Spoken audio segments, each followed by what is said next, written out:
झारखंड में रहने वाले तमाम लोगों को इस खबर को गौर से देखना चाहिए जो खबर हम आपको दिखाने जा रहे हैं। 2019 में झारखंड में राजनीतिक परिवर्तन होता है और महागठबंधन की सरकार बनती है जिसके मुखिया हेमंत सोरेन बनते हैं। लेकिन 2019 के बाद लगातार उपचुनाव का दौर शुरू होता है और 5 उपचुनाव झारखंड को देखने को मिलता है। लेकिन इस चुनाव में देखा जाता है कि जहां राजनीतिक पार्टी के लोग अपने प्रत्याशी के रूप में अपने ही परिवार के लोगों को टिकट देते हैं, वही कार्यकर्ता केवल और केवल उनके झंडा ढोने का काम करते हैं। हम आज उस तस्वीर को आपको दिखाने जा रहे हैं और सच्चाई से रूबरू कराने जा रहे हैं और बताने जा रहे हैं कि आखिर उपचुनाव की हकीकत क्या है। इस खबर को आप गौर से देखें। 2019 में झारखंड की राजनीति में एक नया बदलाव आता है और महागठबंधन की जीत होती है और महागठबंधन के मुखिया बनकर हेमंत सोरेन का चेहरा सामने आता है। जी हां, 2019 के बाद झारखंड में कई परिवर्तन देखने को मिलता है। जी हां, कई परिवर्तन देखने को मिला 2019 के बाद। 2019 के बाद झारखंड में 5 उपचुनाव होते हैं और 6ठा उपचुनाव वर्तमान में डुमरी में जारी है। और यह जो डुमरी का उपचुनाव है कई मायनों में बेहद विशेष और अलग नजर आ रहा है। जी हां, उपचुनाव की चर्चा सुनते के साथ आपके जहन में कई प्रश्न उठते होंगे, लेकिन हम आपको बताएं कि आज से चंद दिन पहले आपने उपचुनाव रामगढ़ में देखा होगा जहां पति अपने पत्नियों के नाम पे वोट मांग रहे थे। लेकिन अब समय बदल गया है। डुमरी के उपचुनाव में बेटे अपने मां के लिए चुनाव मांग रहे हैं। अब राजनीति में कई बदलाव देखने को मिल रहा है कि अब चुनाव में विकास की बातें लोग नहीं करते, सड़क की बातें नहीं करते, शिक्षा की बातें नहीं करते, अपने पत्नी के नाम पे वोट मांगते हैं, अपने मां के नाम पे वोट मांगते हैं, अपने पिता के नाम पे वोट मांगते हैं, लेकिन कोई विकास के नाम पर वोट नहीं मांगता। हमर आज धोनी के साथ के वादा करेंगे तो हमार माई के साथ रहबा किनारा बरसात के बोल हमार माई के साथ रहबा किनारा। अरे एक बेटा चली के तो की बेटा जसोदा देवी के से बेटा हजारों बेटा यह कितनी बिरादर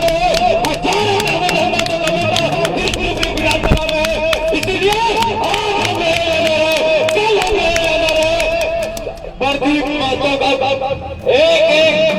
महतो बन के मेरी मां का सेवा करना है। और हम भी 1 साल 2 साल 3 साल जब तक इस धरती में रहेंगे केंद्र करती को 14 के जो 15 के जो आपका सेवा जिंदगी भर जैसे मेरा आप सेवा करते करते इसके अंदर चला जाएगा। लेकिन ये डुमरी विधानसभा अगर दामोदर बाबू स्वर्गीय दामोदर बाबू के सच्ची श्रद्धांजलि अगर अर्पित करना चाहते हैं तो आने वाला 5 तारीख को डुमरी विधानसभा आने वाला 5 तारीख को क्रमांक संख्या 2 केला चौक में भारी से भारी मतों से बटन दबाकर जसोदा देवी को विजय बनाए। राष्ट्रीय पार्टी हो या क्षेत्रीय पार्टी हो, जिस भी पार्टी का कार्यकर्ता झंडा जब उठाता है किसी पार्टी का तो उसे विश्वास होता है कि आने वाले समय में पार्टी हमारे साथ कुछ ना कुछ ऐसा काम करेगी कि बरसों बरस तक हम झंडा जिस पार्टी का ढो रहे हैं उसका नाम लेने से हमें भी कभी मजबूती मिलेगी। उनका सपना होता है कि पार्टी हमें भी कभी मौका देगी और किसी ना किसी विधानसभा या किसी ना किसी लोकसभा या किसी ना किसी पंचायत के चुनाव में या नगर निगम के चुनाव में पार्टी हमें टिकट देगी और हम पार्टी के उम्मीदवार बन के निकलेंगे। लेकिन झारखंड के 23 साल के इतिहास में यह परिवर्तन अब राजनीति में आ गया है कि 19 के बाद जो भी उपचुनाव हुए उसमें कार्यकर्ताओं को टिकट देने के बजाय महागठबंधन ने हमेशा परिवारवाद को टिकट दिया। यह हम नहीं कहते, यह डुमरी का चुनाव कह रहा है, यह रामगढ़ का चुनाव कह रहा है, यह बेरमो का चुनाव कह रहा है, यह दुमका का चुनाव कह रहा है, यह मांदर का चुनाव कह रहा है। यह हम नहीं कह रहे कि अब परिवारवाद को झारखंड में जगह मिल रहा है। डुमरी के उपचुनाव में जहां 2 पुत्रों ने अब मोर्चा संभाल लिया है, यह चर्चाएं होने लगी है कि रामगढ़ में पतियों ने पत्नियों के लिए जहां वोट मांगा वहीं डुमरी में अब पुत्र अपने माओ के लिए वोट मांग रहे हैं। नहीं है, जगन्नाथ विकास किए हैं, सिर्फ जगन्नाथ जी का किया हुआ काम को हम लोग सबको कानों तक डालेंगे बस। 1932 का उनका उधरा सपना भी बाकी। वो तो माननीय मुख्यमंत्री जी स्वयं बोले कि हम लोग 2 डेग पीछे बैक हटे हैं, तो इस बार आगे बढ़ेंगे। ये रामगढ़ नहीं, ये डुमरी है। ये आप लोग भली भांति देख सकते हैं, देखने की चीज़ है कि क्या जन सैलाब है। सुना ना आपने, ये दिग्गज नेताओं के पुत्र हैं जो अपने पिता के नाम पे वोट मांगने के लिए डुमरी के स्टेजों पे चढ़ चुके हैं। जी हाँ, ये अखिलेश महतो और प्रदीप महतो हैं जो जथोसा देवी और बेबी देवी के पुत्र हैं। हमारे साथ राम नारायण शर्मा है। शर्मा जी, अब वो जमाना चला गया जब राजनीति करने वाले लोग टेम्पुओं में प्रचार किया करते थे कि हमारा उम्मीदवार शिक्षित है, पढ़ा लिखा है, हम विकास के नाम पे वोट मांगने आए हैं, हम बिजली सुधारेंगे, हम रोड बनाएंगे। अब मांगे हो रही है कि हमारे पिता को श्रद्धांजलि दी जाए, हमारे पिता के नाम पे वोट दिया जाए, हमारे माओ को जिताया जाए। कैसा लग रहा है बदलता हुआ इस झारखंड को देखने में आपको? बिल्कुल, राजनीति में आप जो हम देख रहे हैं कि वर्तमान में जो परिदृश्य डुमरी में देखा जा रहा है हिमांशु जी, बेहद ही बदला हुआ झारखंड, और इस झारखंड को आगे क्या कुछ मिलेगा आप इसी से समझ सकते हैं कि अब हिमांशु जी, अब डेवलपमेंट के नाम पर वोट नहीं मांगे जाते। आप अभी सुन रहे हैं कि क्या कुछ प्रदीप महतो स्टेज से बोल रहे हैं, उन्होंने कैसे दहाड़ लगाई कि और क्या कह रहे हैं कि मेरी माता को इस तरफ वोट दीजिए।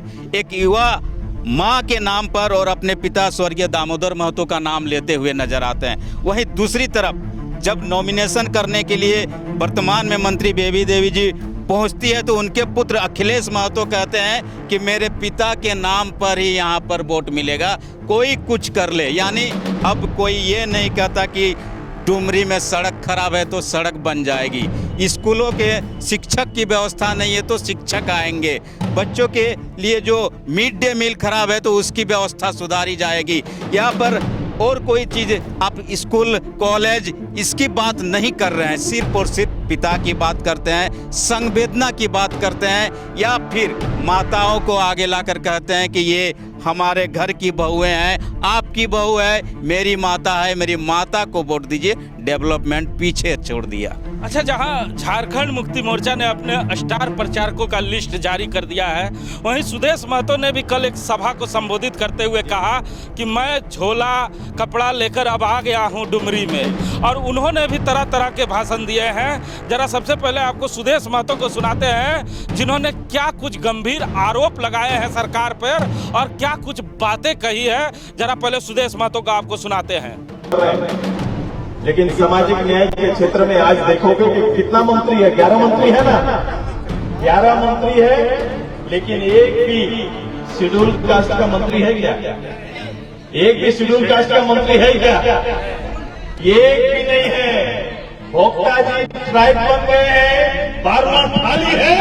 ईमानदार रहते तो इस राज्य में शेड्यूल कास्ट का मंत्री देते, लेकिन एक भी शेड्यूल कास्ट का मंत्री पूरे इसी समुदाय का एक भी मंत्री आपको दिखाई नहीं देगा। हमें मंत्रालय दिए एडवांस में, हमारे परिवार को एडवांस में मंत्रालय दिए। एडवांस में मंत्रालय हमको क्या मिला? कुर्मी घर की बहू को क्या मंत्रालय मिला? दारू मंत्री का दिए हैं, दारू बेचने का जिम्मेदारी दिए हैं। यही पूरा समुदाय, इतना बड़ा आबादी को यही सम्मान देने का काम किए हैं। यही समाज का सम्मान है, यही सम्मान देने का काम किए। सम्मान मिला ना, यही सम्मान है ना। आज देखो, कुछ दिन पहले से इस मामले में जांच चल रहा है। ये मामला छत्तीसगढ़ से चला है। ये मामला का तबीस आज राज्य में आ चुका, इसकी जांच आज यहाँ पहुंच चुकी है। ये हमारा परिवार के सदस्य को फंसाने का काम कर रहे हैं और कहीं न कहीं षड्यंत्र है, और षड्यंत्र के तहत ये तैयारी चल रहा है। हमारा जो था वो भी नहीं मिला, जो दायित्व था वो भी नहीं मिला, और अभी जो जिम्मेदारी दिया है ये हम लोग का इस राज्य में हैसियत है। कुर्मियों का हैसियत बताने का काम इस सरकार ने कर दिया है। इसी हैसियत के साथ जिंदाबाद करते रहिए। सुदेश महतो जिंदाबाद नहीं करेगा, बल्कि हैसियत के आधार पर नेतृत्व देने का काम करेगा। हैसियत के आधार पर काम करेंगे, हैसियत के आधार पर आगे जाएंगे और सब को लेकर चल सकते हैं। ये जवाबदेही और जिम्मेदारी के साथ करते हैं। तो सुना ना आपने, हमारी बहन और बेटियों को सम्मान झारखंड सरकार ने दिया भी तो क्या दिया? हमारी बहन और बेटियों को मंत्रालय दिया, और मंत्रालय भी कौन दिया? दारू बेचने का व्यापार दिया। हमारी बहन और बेटियों को दारू बेचने का मंत्रालय दिया। बड़ा जोरदार चुटकी लिया सुदेश महतो ने सरकार पर और कुछ टेप भी सुनाए और कहा कि सरकार अपने वादे से मुकर गई है। 4 साल पहले कुछ कहा था, अब कुछ कह रही है। बिल्कुल सुदेश महतो पूरे मूड और लय में नजर आए हिमांशु जी इस जनसभा में, जिसमें उन्होंने साफ साफ बहुत सारी चीज़ों को आम जनों के बीच डुमरी में रखने का काम किया। और सबसे मज़ेदार बात तो उन्होंने मंत्री बनाए जाने को चुटकी लेकर लेते हुए कहा कि एक महिला को शराब मंत्री बना दिया गया झारखंड में, और उसमें भी उस जाति की महिला को बना दिया गया जिस जाति का नाम लेकर ये राज करते हैं, राजनीति करते हैं। तो क्या ये परिवार और ये जाति के लोग शराब मंत्री के लायक झारखंड में हैं? ये मतलब आप देखिए कि किस तरह उन्होंने एक एक करके उनकी गिनती करवाई, यहाँ तक कि टैप का खुलासा करवाया, मंगवा कर खुद रुक गए कि नहीं है तो लगाओ सुनाओ। अच्छा, आपने सुना होगा एक और चुटकी उन्होंने लिया कि झारखंड सरकार ने जो यहाँ के दलित परिवार है उन्हें सम्मान ही नहीं दिया। इतनी बड़ी सरकार चल रही है और दलित का मंत्री भी नहीं है। बिल्कुल, उन्होंने मंत्रालय की गिनती करा दी कि झारखंड में 12 मंत्री होते हैं, जिसमें से अभी 11 मंत्री हैं और उन 11 मंत्री में से एससी का एक भी मंत्री नहीं है। और ये सामाजिक न्याय की बात करने के लिए निकले हैं। तो ये कैसा सामाजिक न्याय है जिस अनुसूचित जाति का एक मंत्री तक ये नहीं दे पाए? ये कैसा सामाजिक न्याय करेंगे? यानी पूरे तरीके से उन्होंने अपने अंदाज में हेमंत जी को गिरा। यहाँ पे एक प्रश्न उठता है ना शर्मा जी कि जब झारखंड मुक्ति मोर्चा के इतने बड़े कद्दावर नेता हेमंत सोरेन चलकर आते हैं डुमरी, सुदेश महतो इतने कद्दावर नेता आते हैं डुमरी, और ये जो मंत्रियों के पुत्र हैं, विधायकों के पुत्र हैं और बड़े नेताओं के पुत्र हैं जो अपने पिता के नाम पे वोट मांग रहे हैं, वो कह रहे हैं किसी की जरूरत नहीं है, हमारे पिता के नाम पे वोट दे। जब इनके पिता के नाम पे ही वोट मांगना है और इनके पिता के नाम पे ही वोट पड़ेगा तो हेमंत सोरेन को क्या जरूरत है डुमरी आने का? सुदेश महतो को क्या जरूरत है डुमरी आने का? जब इनके पिता के नाम ही इतनी बड़ी थी तो इन राजनीतिक पार्टियों की क्या आवश्यकता थी इन्हें?